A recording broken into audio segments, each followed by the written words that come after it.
फोटा हालेर बोले भनेर काम आयो भने मान्छेले होइन काललाई कसरी रोक्न सक्दैन।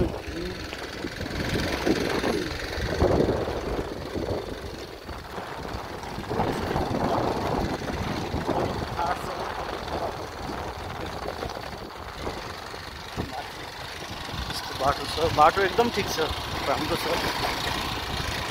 एकदमै। गाउँको बाटो यतिको हुनु भनेको धेरै राम्रो हो। यस्तो छ गाउँको बाटो, एकदम सजिलो। अफरोड पनि, अफरोडमा मजाले कुदाउनु सक्ने, जल्दी कुदाउनु सक्ने राम्रो छ। समस्या केही पनि छैन।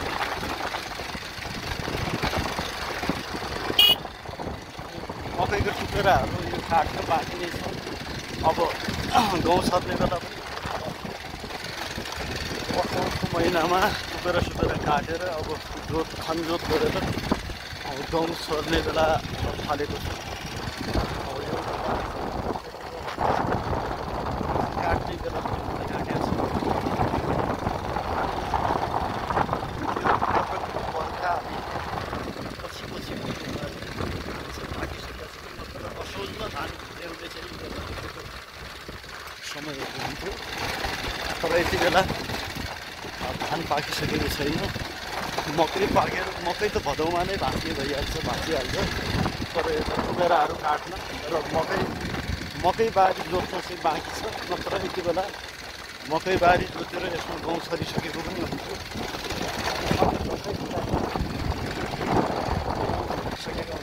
यो पटक छर्ने समय छैन। अब दसैँ आउनै थालिसक्यो। यति बेला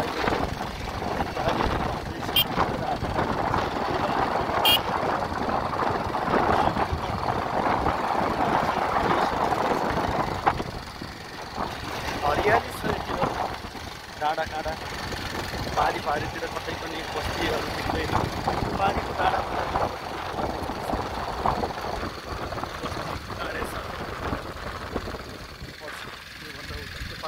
काटी गाउँ काटी गाविस नगरपालिकाको 12 नम्बर वडा पर्दछ। र यो शिवालय गाउँपालिकाको 9 नम्बरबाट मैले यति बेला भिडियो बनाउँदैछु। 9 नम्बर शिवालय पहिला सीमाको 9 नम्बर वडा हो। अहिलेको त साबिकको चाहिँ 9 नम्बर वडा हो सीमाको। अहिलेको चाहिँ 1 नम्बर पर्छ। यो वडाबाट देखिने यो पुरै रमाइलो दृश्य पारीपछि 9 नम्बर वडा जुना थापा चौर गाविस साबिकको, अहिलेको पनि शिवालय गाउँपालिकाको 9 नम्बर वडाले पर्छ।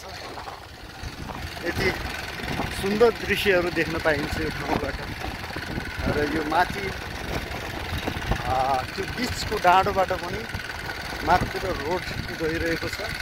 अब यो वैकल्पिक मार्गको रूपमा चाहिँ यसलाई कसरी प्रयोग गर्न सकिन्छ भविष्यमा। अहिले त योभन्दा तलबाट राजमार्ग जोड्दैछ। यहाँको जिल्लासँग जोडिने राजमार्गको रूपमा हामी यसलाई विकास गर्नुपर्छ मान्नु पर्छ हामीले। र त्यही अनुरूप अब बिच बन्दैछ, ग्राभेल भइसकेको छ। तल देखिने रोड छेडा नदीको किनारै किनार गइरहेको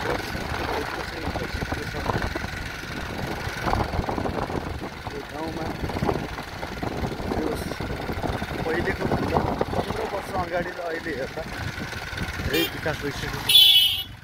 धेरै विकास भइसकेको छ। 15 वर्ष पहिले यो बाटोघाटो केही पनि थिएन। अहिले यसरी मजाले सबै गाडी देख्ने यस्तो अवस्था छ। यो गाउँको नाम स्यापी गाउँ हो। र पारी देखिने नाहाडा गाउँ, अलि पारीको थोरै देखिने आलतिरको हो। यता झाँक्री सल्ला माथितिर सालमल, त्यो सालमल गाउँ गाविस होइन, गाविस चाहिँ यतातिर पर्दछ। पहिलेको सालको छेडाघाट नगरपालिकाको 1 नम्बर र 2 नम्बर वडा त्यो यतातिर पर्छ। त्यो सालमल गाविस पर्दथ्यो।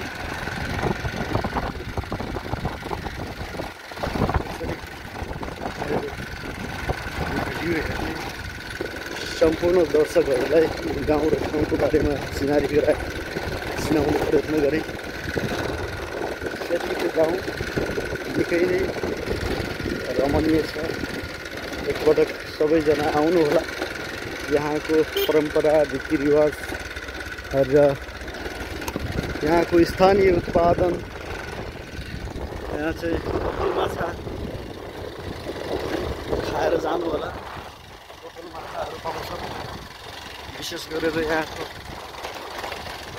त्यस्तै गरेर मकैको लागि पनि यहाँ प्रसिद्ध नै छ। मकैको उत्पादन हुने ठाउँ हो यो मकै।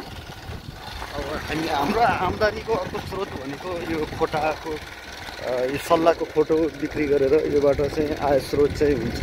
अलिअलि आम्दानी योबाट पनि धेरैजनाले रोजगारी प्राप्त गर्नुभएको छ त्यो दिशा कम्पनीहरूबाट पनि।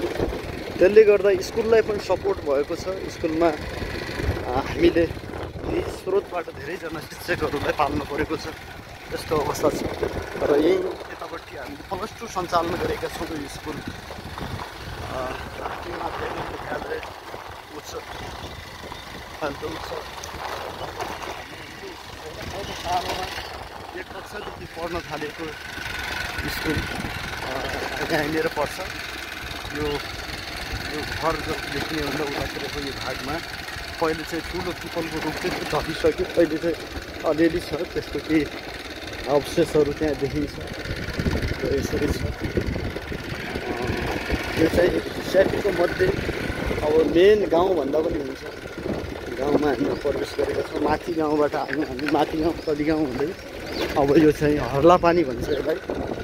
यो हर्लापानी चाहिँ यो सेतीको मुख्य गाउँ नै हो। अब यहाँ गोरु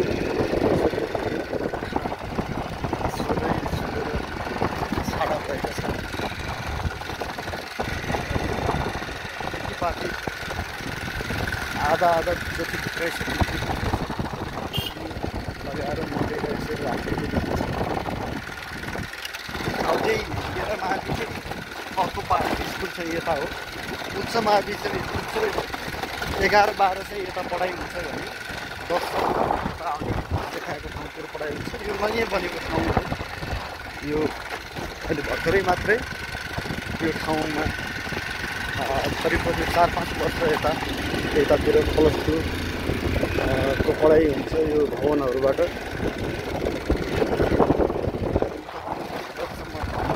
शिक्षा उतैतिरबाट हो। यति रमाइलो छ। आउनु होला सबैजना एकपटक हाम्रो गाउँलाई यहाँको लोकल उत्पादनलाई पनि केही लैजानुहोस्, प्रयोग गर्नुहोस्, केही खाएर जानुहोस्। यहाँ धेरै कुराहरू, धेरै चिजहरू, धेरै सम्भावनाहरू बोल्छु। अब लिफ्ट सिँचाइको बारेमा पनि म यहाँहरूलाई जानकारी गराउँछु। यहाँ पारिपट्टिदेखि एकछिन पछिल्लो तलबाट पनि देखाउनुहोस्। पारिपट्टिको उसमा चाहिँ सोलरको देखिन्छ। त्यो चाहिँ लिफ्ट सिँचाइ आयोजना अन्तर्गतको कार्यक्रम हो। त्यो लिफ्ट सिँचाइबाट पनि धेरै यो परीक्षणको घडीमा छ। लिफ्ट सिँचाइबाट हामी के कति उपलब्धि गर्छौँ। स्कुलको एउटा भवन यो पनि हो। यसको मासतिर छ। अब यस्तै बन्दैछ, राम्रै हुनेछ। भविष्यमा अझै सम्भावना धेरै राम्रो हुनेछ। केही समयसम्म नमुना माध्यमिक विद्यालयको रूपमा यो राष्ट्रिय माध्यमिक विद्यालयले आफ्नो प्रस्तुति गरिराख्यो। र 2-4 वर्ष यसले चाहिँ 1 नम्बरको स्थान पनि प्राप्त गरेको यो कुरा पनि अवगत गराउँदै अब म यतातिर लिफ्ट सिँचाइको बारेमा बोल्दै थिएँ। लिफ्ट सिँचाइ यहाँ शिवालय गाउँपालिका 1 नम्बर वडा र अन्य केही वडामा पनि यो परीक्षणको कालमा छन् र परीक्षण गरिँदैछ। यो यसबाट के कति फाइदा हुन्छ, के कति यसको लगानी कति हुने र फाइदा कति हुने भन्ने कुराहरू छ। यसकै अलि तलतिर चाहिँ लिफ्ट सिँचाइको पोखरी जस्तो बनाइएको छ। यो यहाँदेखि चाहिँ देखिँदैन। अलि परतिरबाट म त्यो देखिने रहेछ भने त्यस्तो सिन देखाउँदैछ। पारिपट्टिबाट देखिने हो भने माथिबाट हेर्दा, अघि हेर्दा कति माथि देखिन्थ्यो, अहिले चाहिँ नजिकै देखिन थाल्यो। हामी धेरै तल झरिसकेका छौँ। लिफ्ट सिँचाइ त्यो डाब्केको त्यो एरियालाई, पारिपट्टिको यो एरिया चाहिँ समथर भूभाग छ। यहाँ यसलाई चाहिँ सिँचाइको लागि अहिले परिश्रम गरिँदैछ। अब यो राम्रो ठाउँ छ। अब त्यो यसरी पोखरी पनि बनाइँदैछ ठाउँ ठाउँमा। यसमा पानी जम्मा गर्ने, माछा पालन गर्ने पनि गरिन्छ। हाम्रो छेडा खोलाको र सिस्ने खोलाको माछाको साथसाथै स्थानीय रूपमा यही उत्पादन पनि गरिन्छ। त्यसको लागि यसरी ठाउँ ठाउँ पोखरी निर्माण गरेर यो चाहिँ विकासे माछाहरू त्यसरी पाल्ने पनि गरिन्छ। र लोकल माछा त छँदैछ हाम्रो छेडाघाटको जताततै नेपालभरिमै चाहिँ भारतसम्म पनि छेडा खोलाको माछा भनेपछि यसको महिमा, यसको छुट्टै छ, प्रचार निकै नै छ। माछा अत्यन्तै मिठो, स्वादिलो, सबैले मन पराउने, रुचाउने, एकपटक खाएपछि अर्कोपटक खान इच्छा गर्नुहुन्छ। धेरैजना आउनुहुन्छ एकपटक माछा खाइसकेको मान्छे। त्यस्तो छ यहाँको। अब अन्य थुप्रै सम्भावनाहरू छन्। यहाँ बन्जी जम्पको निर्माण गर्न सकिने सम्भावना छ। जलविद्युत आयोजनाको निर्माण गर्न सकिने सम्भावना छ। अब जलाशय जस्तो कुण्ड निर्माण गरेर त्यसैबाट विद्युत उत्पादन गरेर धेरै कुराहरू अब विकसित गर्न सकिने सम्भावनाहरू बोकेको गाउँ हो स्याती गाउँ। विशेष गरेर यो वरपरकै सबै भूभागले यसरी सम्भावना खोजिरहेको छ। त्यो सम्भावनालाई चाहिँ साकार बनाउनका निमित्त राम्रो एउटा भिजनरी नेतृत्वको आवश्यकता छ। र त्यसको नेतृत्वलाई पाउन सकियो भने साँच्चीकै हामीले सोचे भन्दा धेरै नै विकास गर्न सक्नेछौँ भन्दै यो भिडियोलाई अहिले चाहिँ यहीँ इन्ड गर्न चाहन्छु। नयाँ सिकारु आउनुभएको छ।